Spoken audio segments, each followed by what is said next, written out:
우리가 한 해를 돌아보면 하나님께서 저희들에게 귀한 은혜 많이 주셨습니다. 감사할 것들 참 많이 있습니다. 그런데 그 감사할 것들 우리가 많이 잊으면서 살아갑니다. 특별히 우리가 현대를 살아가면서 그런 것 같아요. 더 좋은 것들, 풍요로운 삶을, 편리한 삶을 살아가고 있지만 예전에 힘들고 어렵게 살아갔던 사람들보다 그러면 우리가 감사가 더 많아졌을까? 글쎄요, 잘 모르겠습니다. 하나님의 귀한 은혜가 우리 가운데 더 많은 풍성한 것들로 채워주셨는데 그 주신 것들에 대해서 우리가 더 많이 감사하고 있을까? 우리 자신을 돌아보아야 한다는 겁니다. 근데 예전에 힘들었을 때보다 사실 더 감사는 없는 것 같아요. 그러니까 오히려 감사보다 그 감사를 잊고 살지 않을까라는 생각이 듭니다. 그래서 현대인을 특징하는데 가장 중요한 것 중에 하나가 감사를 잃어버린 세대라고 이야기할 수 있습니다. 사실 우리가 행복하기 때문에 감사하는 게 아니라 우리가 열심히 감사하면 행복해질 수 있습니다. 이건요, 하나님께서 우리에게 주신 놀라운 비밀입니다. 우리가 열심히 감사하면 작은 것에도 감사하고 또 감사하면 그 안에서 하나님께서 주시는 놀라운 그 행복을, 축복을 경험할 수 있습니다. 그래서 모든 일에 감사하는 것, 작은 일에도 감사하는 마음을 가질 때 하나님은 우리를 겸손케 하시고 욕심을 내려놓게 하시고 정말 하나님을 경험하는 놀라운 일들을 우리가 맞이하게 됩니다. 오늘 본문을 통해서 몇 가지 우리 잠깐 간단히 좀 살펴보면 좋겠습니다. 한 두 가지 정도 살펴보려고 하는데 첫 번째는 감사는 어렵지만 그래도 해야 한다는 겁니다. 오늘 본문에 10명의 문둥병자가 나옵니다. 나병 환자라고 얘기합니다. 이제 영어로 leprosy라고 나병 환자입니다. 이 10명의 나병 환자가 예수님 앞에 나와서 예수님으로부터 어떻게 돼요? 다 치유함을 받습니다. 예수님이 그 10명을 다 고쳐주셨습니다.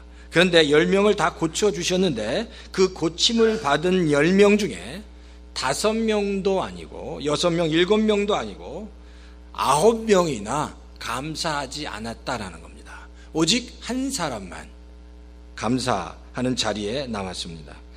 사실 당시에 보세요. 당시에 이 나병이다라는 이 문둥병은 지금도 마찬가지지만 그 당시는 정말 저주받은 병이었습니다. 공동체에 들어갈 수 없는, 완전히 그렇게 세퍼레이트 된, 그래서 공동체나 가족에 들어갈 수 없는 일종의 사망 선고 같은 병이었습니다. 우리가 지금 얘기하는 독감이나 피부병 정도가 아니라 정말 그 인생의 가장 밑바닥의 절망을 경험할 수밖에 없는 그런 병이었다는 겁니다. 그렇다면 보세요. 상식적으로 이렇게 중한 병, 이렇게 정말 처참한 병을 고침을 받았다면, 그런 은혜를 입었다면 모든 10명이 다 예수님 앞에 가서 정말 감사합니다 라고 그렇게 감사의 표현을 해야 했다는 겁니다. 만약에 10명 중에 한 명이라도 빠졌다면 정말 도대체 그 무슨 정신 이상자든지 아니면 성격 파탄자든지 정말 약한 사람일 수밖에 없는 거예요. 그러니까 사실 10명이 다 주님 앞에 나가서 감사합니다라고 고백해야 한다는 겁니다. 근데 문제는 10명 중에 9명은 주님 앞에 가지 않았다는 겁니다. 감사하지 않았다는 겁니다. 오직 한 사람만 주님 앞에 가서 주님 감사합니다라고 고백했다는 겁니다. 여기서 우리가 몇 가지 우리가 특징을 좀 살펴볼 수 있는데, 사실 이토록 감사한다는 게 그렇게 쉽지 않은 거구나라는 사실을 우리가 알 수 있습니다. 그렇게 큰 은혜를 받아도 감사하지 않는 9명의 그 문둥병자를 보면서 이렇게 감사하는 게 어렵구나라는 사실을 우리가 알게 됩니다. 성경에 보면 뿐만 아니라 디모데후서 3장에 이렇게 말씀하고 있습니다. 말세 고통을 당하는 현상이 있는데 말세에 고통을 당한 현상 중에 감사하지 않는다고 얘기합니다. 말세에 고통당하는 현상 중에 감사치 않는다. 로마서 1장에 보면 죄인의 특징 중에 하나가 감사치 않는다, 감사하지 않는다라고 언급하고 있는 거예요. 그러니까 말세의 특징이나 죄인의 특징이 뭐냐면 감사가 없다는 겁니다. 충분한 하나님의 큰 은혜를 받았지만 감사가 없다는 겁니다. 또한 사람의 또 특별한 어떤 경향과 그 모습들을 보면 그렇습니다. 아무리 대단한 것을 얻어도, 귀한 것들을 받아도 시간이 흘러가면 흘러갈수록 나중에 아무것도 아닌 것처럼 생각합니다. 그저 시큰둥하게 생각한다는 겁니다. 간절히 기도했습니다. 그래서 굉장히 큰 응답을 받았습니다. 너무너무 감사해야 되는데 시간이 지나가면 태도가 달라집니다. 다 잊어버립니다. 뿐만 아니라 죄인의 그 심성 중에 하나는 내가 축복을 받고 은혜를 받았을 때 그렇게 생각합니다. 내가 축복을 받을 만하니까 받았다라고 생각합니다. 그 이유를 자신에게 합리화시키는 겁니다. 축복의 근거와 은혜가 나에게 있다고 생각하고, 때때로 힘들고 좋지 못한 고난이 있을 때는 죄인의 근성은 하나님에게 그 탓을 돌리기도 합니다. 이게 우리 인간의 죄인인 본성 안에 숨겨져 있는 모습이라는 겁니다. 그러니까 감사하는 게 참 어렵습니다. 그러니까 이런 죄인의 본성 가운데 감사하는 것이 너무 어렵기 때문에 우리가 해야 할 게 뭐냐면, 감사는 그냥 할 수 있는 것이 아니라 우리가 훈련해서, 우리가 애를 써서, 정신을 차리고 훈련해서 애를 써서 감사하지 않으면, 의도적으로 애써서 감사하지 않으면 감사할 수 없다는 겁니다. 우리가 애를 써서 훈련해서 감사하는 훈련을 해야 한다는 겁니다. 뿐만 아니라 감사하지 못하는 또 다른 이유는 잊어버리는 겁니다. 자꾸만 잊어버리는 겁니다. 우리는 우리가 받은 하나님의 은혜에 대한 기억이 너무나도 짧습니다. 하나님 우리에게 굉장히 많은 은혜, 귀한 은혜, 큰 은혜를 주셨는데 그 은혜는 쉽게 잊어먹습니다. 사람이 그런 것 같아요. 내가 베푼 것, 내가 준 것에 대해서는 오랫동안 기억을 합니다. 근데 내가 받은 것, 또 내가 다른 사람이 나를 도와준 것, 그런 것들은 오래 기억하지 못하고 금방 잊어버린다는 겁니다. 그 예를 우리가 성경에 찾을 수 있습니다. 이스라엘 백성이 출애굽한 다음에 홍해를 건넜습니다. 홍해를 건넜는데 홍해를 건너고 나서 딱 3일밖에 안 지났는데 그 엄청난 역사, 정말 이스라엘 백성 모든 생명을 구원해 주신 말로 표현할 수 없는 그 엄청난 역사를 경험한 이스라엘 백성이 딱 3일 후에 어려움이 닥쳤습니다. 물이 없었습니다. 그때 바로 이스라엘 백성은 하나님께 불평합니다. 컴플레인합니다. 왜 우리를 이곳에 보내셨습니까? 라고 불평했다라는 겁니다. 뿐만 아니라 40년 동안 매일 광야에서 만나와 메추라기로 불기둥과 구름기둥으로 그들을 살려주셨지만 나중에 조금만 힘들면 이스라엘 백성은 하나님 지금 뭐 하시는 겁니까? 우리를 왜 이렇게 힘들게 합니까? 라고 하나님께 불평했다는 겁니다. 또 하나님은 이스라엘 백성을 지극히 사랑하셨습니다. 근데 좀 힘들기만 하면 하나님이 언제 우리를 사랑하셨습니까? 언제 우리를 사랑하셨습니까? 그게 이스라엘 백성들의 반응이었다는 겁니다. 그러니까 여기서 우리가 발견할 수 있는 게 바로 그겁니다.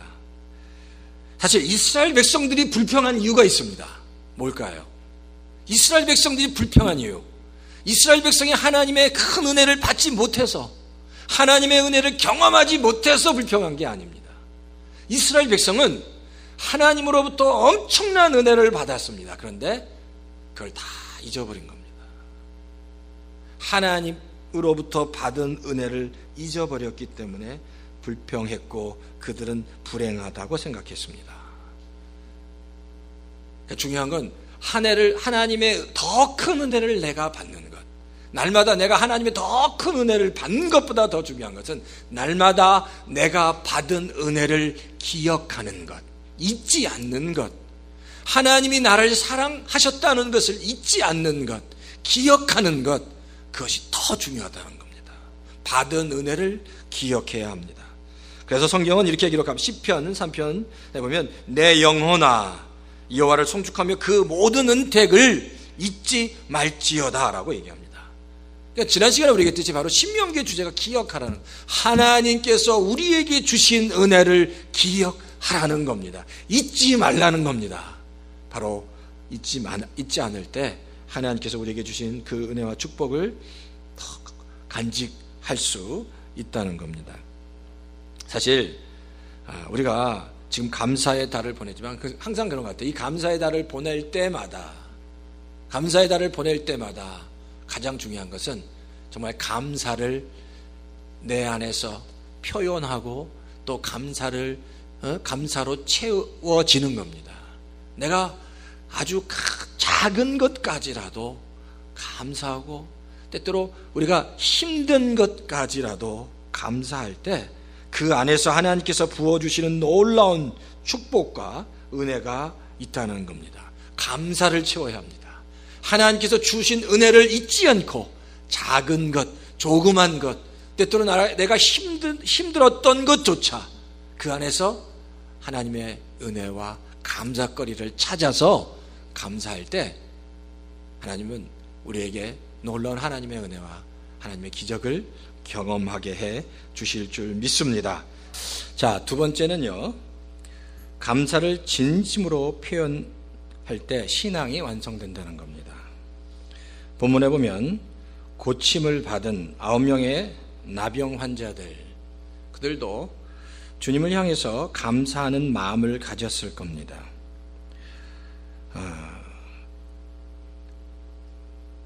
주님을 향해서 그 병을 고쳐주셨는데 감사한 마음조차 없었다면 말이 되지 않을 겁니다. 그런데 바로 그겁니다. 그 9명의 나병 환자는 감사하는 마음만 가졌을 뿐이지 그 감사하는 마음을 표현하지 못했습니다. 내가 감사합니다라고 표현하지 못했다라는 겁니다. 중요한 건 그런 것 같아요. 항상 마음만으로, 내가 조금만 이렇게 마음을 가졌기 때문에, 마음을 가졌으니까 내가 감사한다 라고 할 수 없다는 것. 감사하는 마음을 가졌다면 그 감사한 마음을 표현할 수 있어야 됩니다. 감사의 마음을 표현할 때 그때 그 감사가 어떻게 된다고? 완성된다는 겁니다. 그 감사가 완성되고 그 감사가 열매를 맺을 수 있다는 겁니다. 그러니까 자꾸만 사랑도 표현해야 합니다. 표현할 때, 감사도 표현할 때 완성되고 풍성해지고 열매를 맺을 수 있고 더 풍성해진다는 겁니다. 내 삶 속에서 끊임없이 감사해야 되고 그것을 표현해야 되고 고백해야 됩니다. 그럴 때 하나님께서 그 감사의 고백을 듣고 그 우리의 사랑의 고백을 듣고 하나님께서 그 고백을 통해서 놀랍게 기적과 은혜와 능력을 나타내신다는 겁니다. 신앙의 핵심은 뭐냐? 신앙의 핵심은 우리가 흔히 믿음이라고 얘기합니다. 그래서 히브리서 11장에 보면 믿음의 선진들의 그 놀라운 일들을 우리가 볼 수 있습니다. 그러나 신앙의 핵심은 믿음이지만 믿음으로만 완성되는 것이 아니다라는 겁니다. 믿음 위에 감사가 있어야 비로소 신앙이 완성될 수 있다는 겁니다. 믿음 위에, 그 믿음 위에 감사가 있어야 된다는 겁니다. 감사가 없고 믿음만 있다면 이런 것 같아요. 아무 열매 없는 나무, 가지만 있는 앙상한 나무와 같다는 거예요. 나무긴 나무인데, 살아있긴 한데 열매도 없고 잎사귀도 없는 가지만 있는 앙상한 나무처럼 볼품이 없을 수밖에 없다는 겁니다. 감사가 있어야 합니다. 믿음 위에 감사가 있어야 바로 하나님께서 그 성도의 고백을 기쁨으로 받아주신다는 겁니다. 그러니까 정말 하나님을 감동시키는 일, 하나님의 마음을 짠하게 있는 것은 감사에 있습니다. 오늘 본문에 보면 그래요. 예수님께서 9명의 문둥병 환자가 고침을 받고 돌아갔을 때 성경에 보니까 그 일로 몹시 마음이 아프셨습니다. 도대체 고침을 받은 9명은 어디로 갔느냐라고 얘기했습니다. 고침을 받은 9명은 어디로 갔느냐? 그렇게 몇 번씩이나 되뇌었습니다. 근데 그렇게 마음이 실망하셨지만 바로 고침을 받고 예수님께 찾아온 한 문둥병자를 바라보시면서 너무너무 기뻐하셨습니다. 그러니까 그 감사가 예수님의 마음을 감동시킨 겁니다. 예수님의 마음을 감동시킨 겁니다. 예수님의 마음을 움직였습니다. 예수님이 그 문둥병자 이야기를 듣고 가슴이 뛰신 것 같아요. 그래서 19절 마지막에 보면 그 병뿐만 아니라 그 문둥병자의 영혼의 구원까지, 그의 믿음까지 하나님께서 영혼 구원의 역사, 영혼의 구원의 역사까지 허락해 주셨습니다. 구원의 축복을 허락해 주셨다는 겁니다. 그러니까 이게 감사, 참된 감사는 사람은 하나님을 움직이고 사람을 감동시키고 움직인다는 겁니다. 우리가 감사의 계절인 것, 정말 하나님께 진심으로 감사하면 하나님이 감동받으십니다. 하나님뿐만 아니라 성도도 마찬가지, 이웃 가족들을 향해서도 마찬가지입니다. 남편한테 먼저 하나님한테, 두 번째는 부모님한테 다시 한번 진심으로 감사하면 좋겠습니다. 부모님에게 진심으로 감사를 표현하고, 그리고 한번 부부간에는 남편에게, 아내에게 진심으로 내가 당신을 사랑하고 당신이 지금까지 나를 위해서 해준 거에 대해서 내가 정말 감사하다, 이렇게 부부간에 이렇게 감사를 표현한다면 그 부부간에 놀라운, 또 다른 하나님의 놀라운 축복과 은혜가 넘칠 줄 믿습니다. 그래서 사실 이 시간에 하면 좋겠어요. 이 시간에 한번 우리 부부 앉으셨으면 한번 얼굴을 한번 쳐다봐 주십시오. 부부간에 앉으셨으면 굉장히 또 굉장히 어색하게, 이럴 때 꼭 굉장히 어색해 하시는데, 부부간에 정말 하나님, 정말 그 좋은 아내를 주셔서, 남편을 주셔서 감사합니다라는 그 고백, 그런 고백이 있으면 좀 한번 옆에 앉으셨으면 한번 그렇게 감사를 한번 표현해 보시겠어요? 한번. 자, 시작. 한국 사람들은 그런 것 같아요. 굉장히 낯섭니다. 우리 홍원석 집사님 멀리 떨어져서 그러신지. 근데 이렇게 감사할 때, 진심으로 감사할 때 마음의 문이 열릴 줄 믿습니다. 한 가지 그 오프라 윈프리 이야기만 잠깐 드리고 마칠게요. 오프라 윈프리 잘 아시죠? 오프라 윈프리의 그 어린 시절은 누구나 너무 정말 불행했습니다. 미혼모에 태어났고요, 사생아로 태어났습니다. 그런데 그리고 어릴 때 할머니한테 그렇게 매질을 당했다고 합니다.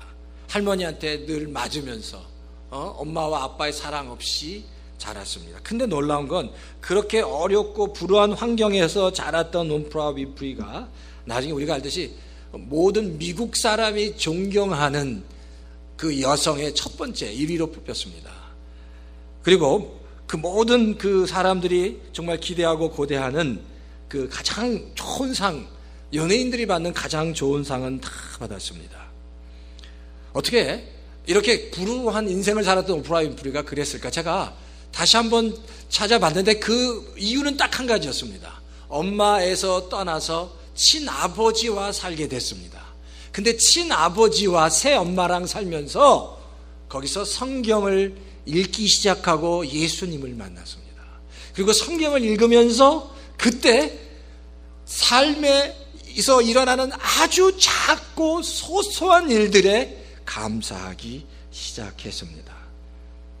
삶 속에서 이런 아주 소소한 일들, 내가 오늘 이 아침에 눈을 떠서 저 하늘을 볼 수 있도록 해주신 것에 감사하고, 오늘 점심때 맛있는 스파게티를 먹게 해준 것 감사하고, 나를 못살게 굴었던 친구를 만났지만 내가 그에게 화내지 않은 것 감사, 이런 감사를 했다는 거예요. 매일 5가지씩 삶의 가장 작은 것들을 감사하기 시작했는데 그의 인생이 바뀌었다라고 그가 고백합니다.